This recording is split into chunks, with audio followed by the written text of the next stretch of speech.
শিক্ষার যে কোনো বয়স নেই তাই প্রমাণ করেছেন নাটোরের একই পরিবারের তিনজন।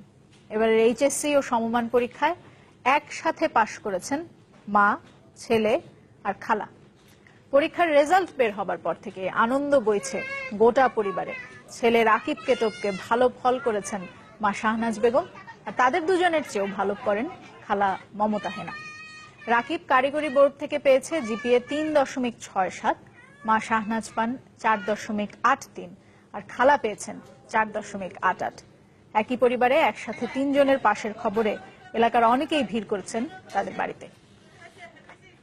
22 বছর পর আমার ছেলে আর আমি একসঙ্গে পরীক্ষা দিলাম। আমার যে কত খুশি লাগতেছে।